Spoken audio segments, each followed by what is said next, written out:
Hey guys, it's Hannah. Hey, it's Shiloh. Camila. And Aubrey, and welcome back to Mics.and.Mischief, where we'll dive into questions and topics that are important to Gen Z. Each week, we will bring fresh insights, intriguing concepts, and thought-provoking conversations. So grab your headphones, get comfy, and let's get into it.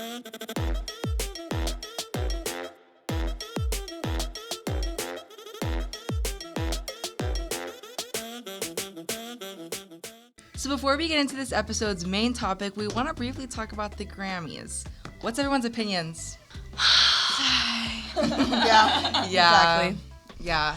So let's talk about Beyonce. I feel like we can't talk about that. Let's talk about Cowboy Carter, because Country Album of the Year. that was bomb. I don't know. What? Do we think that she paid for it? Yes. I think Billie was robbed. Billie Eilish. Okay. She was nominated at least 7 to 8 times, and she did not get one Grammy? Yeah, No. that's crazy. Wait, Billie did? Yeah. Oh my gosh. And She deserves those Grammys. And tell me why. Name one song that isn't This Ain't Texas. Name one more song. Name one song on that Yeah. album that's not that. You can't. Name one Yeah. other song. Like, It's low-key bad. I know. I didn't watch the Grammys. I didn't either. I'm Okay. just going off of Instagram. No, I feel like that is half of the population. I'm not going to lie to you. What did we think about Sabrina Carpenter's win? she won. Okay, I like accidentally got to the Grammys like an hour late, so. Oh, gotcha. You got there? Okay, are you talking you about? know what I mean. Like, Tuned in. Yeah. I hopped on a little late. I think that she deserved to win that award. Personally, I don't like her songs, but she really did rise to fame and just did, yeah. like that. Yeah. And like so every true. song on that album was a hit. It was a hit. Mm-hmm. Please. Oh, let's leave the singing to That's her. that me espresso. Ooh. No, I want to talk about Beyonce a little bit more because, so I forget the artist, but there was an article published. Essentially, there was an artist that's been at the Grammys for like many times. He's a seasoned artist. I forget his name. Oh, but I he, know. But I know who you're talking about. He essentially said the things that go on behind closed doors is totally like, it's just not even like remotely fair. Like it's not actually like who won. It is very much like Who paid? right. So I think we can kind of attribute that to Beyonce. I'm not gonna lie. So you know, like with everybody with the Beyonce scandal, Right. You know, it's like, you know who's jealous of Adele? Beyonce! So me and my mom were watching it, and we were like, let's just see who really like says, "Thank you, Beyonce. This was for you." Oh gosh. You know, and low key, all of like everybody besides Chappell Roan and Kendrick Lamar mentioned Beyonce in their speech. Right. That's low-key crazy. And we were like, huh? Yeah, that's so And even Kendrick Lamar, though, he mentioned Jay-Z. interesting. You know what else I want to talk about? what? Kanye West's new wife. Oh my. Stop. And- What just happened? Oh my gosh. Yeah, so let's talk What? about that. So they weren't invited to the Grammys. They went anyway, and then they got Yeah. kicked out because they weren't invited. Hello. Also, what was that dress? Also, his song was nominated for something. He just wasn't invited. That's Wow. embarrassing. It was so inappropriate and raunchy. And No, I like, know. it was not giving.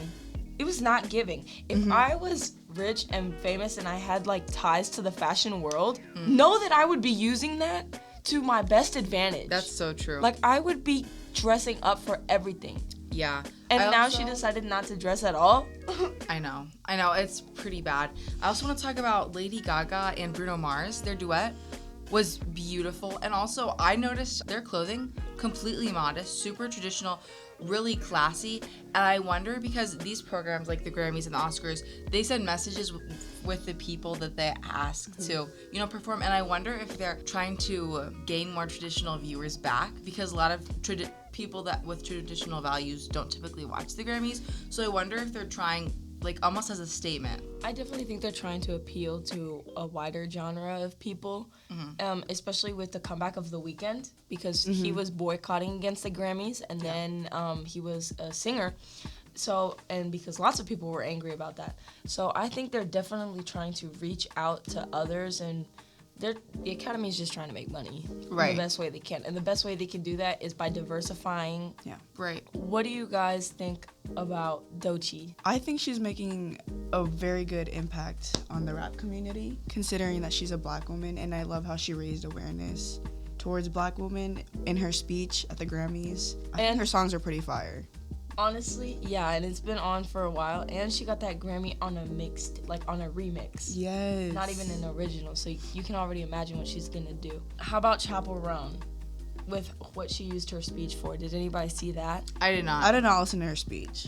Her speech was a journal from when she was like, and she was like, I told myself that if I ever won an award in front of a bunch of rich and famous people, this is what I was going to talk about. And it was talking about how the music industry doesn't care about their musicians or their singers, how they don't give them enough insurance, and that they're just a bunch of piranhas trying to bait off of their singers and musicians in front of producers, singers, musicians, like all of that. People clapped for her, obviously, but I That's was like, crazy. if something happens to Chapel, we know why. Exposing the music Yeah, industry. she was brave for that. That's crazy. Also, guys, Chapel Roan's coming to Springfield this weekend. Really? Yeah, she's performing somewhere. Just I her think and- so. Bruno needs to get in contact with her.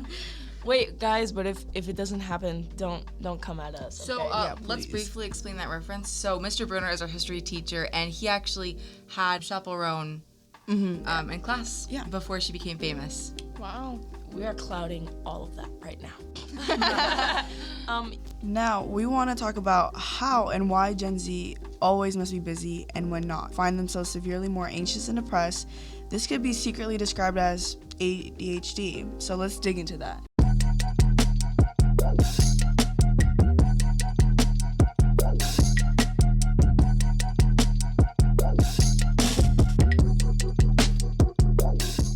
So first I want to ask you, who experiences this kind of restlessness all the time, or most of the time where she's like, I have to be doing something? I know I do. 24/7, Yeah. 24/7. So in case you didn't hear, literally every single member said yes. Why? Like, why do you guys think this happens? Maybe because of personally, it's because of my short attention span. Absolutely. So, like- that's for me too.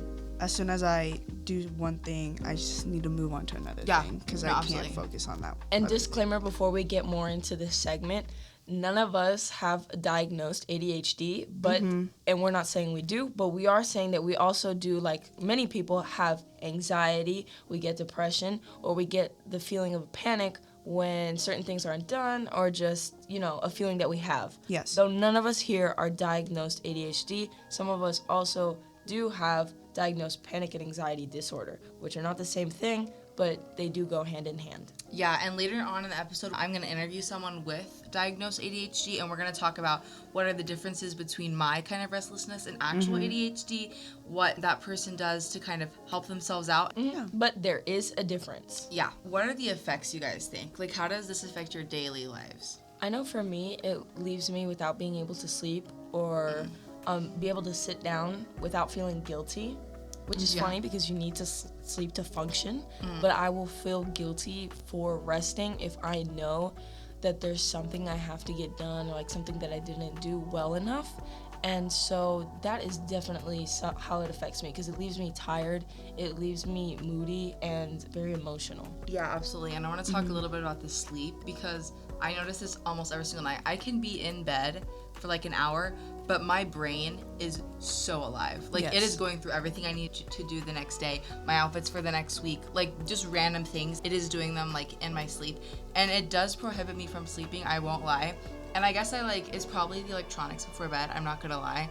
Like, if you're on electronics until the second you go to bed, it is probably impacting your sleep. It's hard because, like, whenever I was younger, I didn't have that. Put your head on the pillow in your sleep. Right. I've never had that. That's crazy. I've never had, when people are like, yep, I just hit the hay, like, my head goes to the pillow and I'm asleep, I'm like, what? Camille's like, shut up. Must be nice. I know. Aubrey, anything to add? I take melatonin. Yeah. She said I don't even struggle with that. I just pop the pill and go. How has it helped you? How have you seen, like, the effects from when you do take it to when you don't? There's actually no effects. I'm just able to not wake up multiple times during that. Actually, last night I did wake up quite a bit. Yeah, I don't wake up during the night, I guess. And Have you guys took melatonin before? No, I actually I'm have. too scared. So when you take melatonin, you don't have dreams. You don't dream of anything. No, you don't. You're as soon as your head hits the pillow, it's done. Yes, That's exactly. crazy. Your mind goes And blank. it's that's what helps me sleep better. Interesting. So do you guys sleep better? Do you find that you've had better sleep when you dream or when you don't dream? When I don't dream. When I don't dream. Okay. Because my mind is always constantly racing and thinking. So when I want to go to sleep, I want to be in a peace of mind or in a space where I don't have to think about anything or stress about anything. Because when I hit the bed, I always been thinking about assignments that I need to do for the next day or overdue assignments. So I like when I don't need to think about anything and just focus on sleeping and getting rest. So let's talk about the root of the problem, which is essentially the constant need to be occupied. And this concept can essentially be described as secret ADHD. My question is, what do we think has contributed to creating mindsets such as this, whether we recognize it or not? Because I think a lot of people subconsciously go about their life like this, whether it's they're just naturally busy. And at first, into my problem kind of with this, I used to just be no, it's fine. I'm always busy. I'm just busy a lot. But then it was wait, no, this is a choice I'm making. I'll be at my home and I'll be I could do nothing. And I'm actually, nah, So it's very much a choice. And at first I didn't even realize that. But at this point I do. I think COVID had something to do with it because I think being in quarantine and then being forced to have to limit yourself to what you can and can't do. And then, I don't know. I think it did something to me. Because I used to as soon as I went home, I was I'm home. I don't gotta do anything, you know? But then after COVID, I was I can't sit down. Yeah. I can't not be doing something because that leaves me restless. But then doing stuff makes me tired. I think when I started high school and the assignments started getting more harder, homework started packing, that's when I realized that I'm starting to get more busy, more things to do. And then as soon as I do all of it, it's just there's nothing else. What else am I supposed to do? I don't want to do anything because I feel guilty if I don't do some sort of task. Yeah. For me, it's not the feeling of guilt, but it's more of if I sit down now, it's going to be harder for me to get up. If I spend the rest of the night on the TV or FaceTiming tomorrow morning, I'm gonna be in a slump. It's gonna be hard for me to get back to work. And I once again just want to talk about short attention spans because I think Gen Z in particular really struggles with that, as well as a lot of the population. But I think short attention spans can really be linked to a lot of this. Social media has a lot to attribute to that. Exactly. The fact we have phrases like doom scrolling says a lot because we have let social media worsen our attention span, and learning to have a good attention span is something that somebody actually needs to practice, unlike what some think. And 5-minute, 4-minute videos that we can just scroll past easily that don't attract us immediately, that instant gratification, that instant endorphins has shortened our attention span and has gotten us used to not having to work or not having to put in time and effort into things to make us so happy. True. I think that's a lot of what our problem is. Yeah.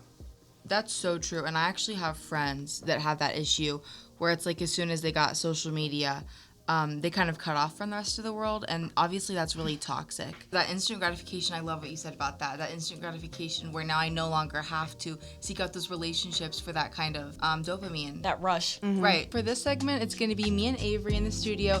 And Avery actually has diagnosed ADHD. So we wanted to get some perspective on what that's actually like rather than just someone that has undiagnosed ADHD.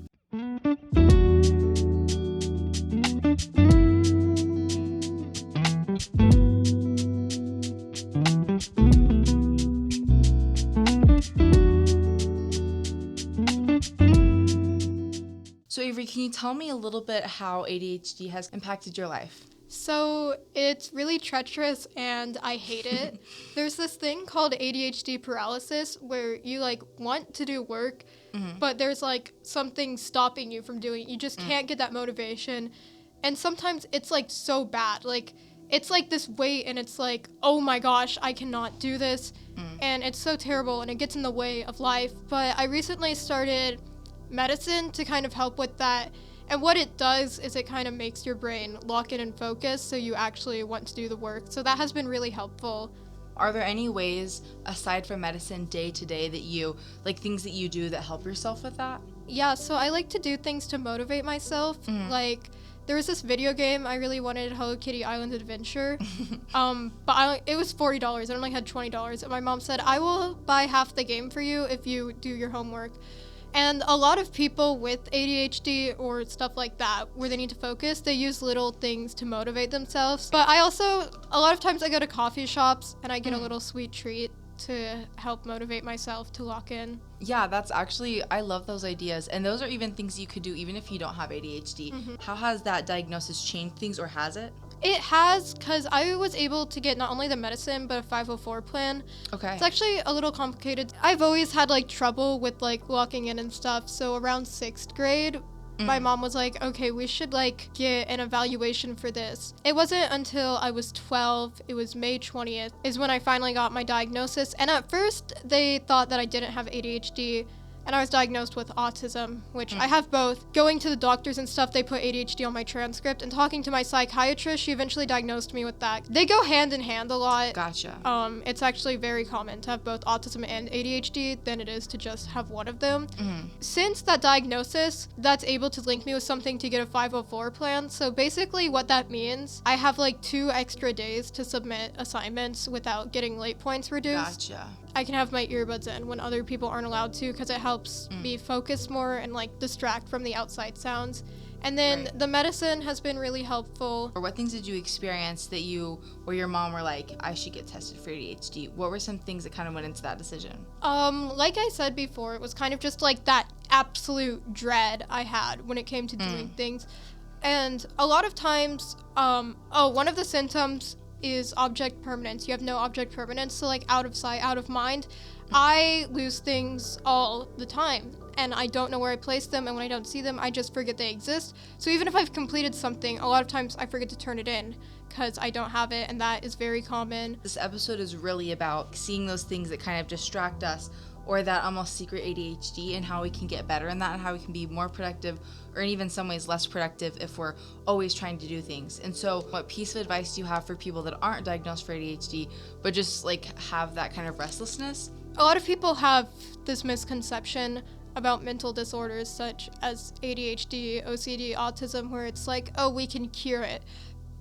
So these are mental disorders, so you can't exactly cure them, unlike mental illnesses like depression and anxiety, which you can get cured from. It's like diabetes is a health disorder, and you can't get cured from that, but you can do things to make it easier. Right. And it's the same with ADHD. So for staying focused, it really depends on the person, and I would say just go through different things, try to see what helps. I'm having trouble right now, so my dad and I, who also has ADHD, we were talking, and he was like, saying that he was also behind and do a lot of things he wanted to do. What helps for a lot of people is to make a schedule and just have that structure where you have times where you know you have to do things, and then just trying to follow that schedule. It can help to have some flexibility, but that's really helpful, especially with the autism. That also helps to have structure. And sometimes it's hard because sometimes I like forget to write stuff down. But it's just a lot of trial and error and just keeping up and not beating yourself up when you do something wrong. Well, thank you for joining us, Avery. Thank you for having me. As we're talking about the problem, what are some solutions? How can we take this problem and in our daily lives try to be more productive, or even in some cases less productive?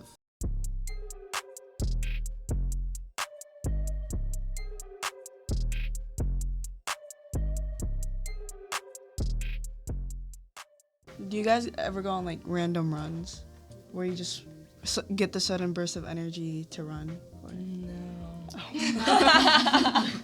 Or like, I get that with walks. Like, I genuinely hate running. So like, I'll walk. Too. When I find myself restless and I have that sudden burst of energy that wants to get out of me, I'm just like, why don't you go on a run? Yeah, okay, I see. So. Yeah, so another thing I wanted to just bring up was, I think a big part of this is just getting off electronics. Like, just do anything you can. I remember before this was really a problem for me, I would sit out on my back porch for like an hour, just like sitting there like at night, just like looking at the stars, like super pretty. But then now, like, I find sitting on my back porch for 20 minutes is a stretch. And so that's why I'm trying to leave my phone inside, go out there and just sit for a few minutes. Just like in the peace, not with music, not with anything that's like distracting me. Just like take a minute. What do you like do like on your phone though? Like when you go outside or whatever? On my phone, it's just like, texting someone, Oh, okay. FaceTiming someone. It's just, staying busy. Yeah. But it's really not accomplished.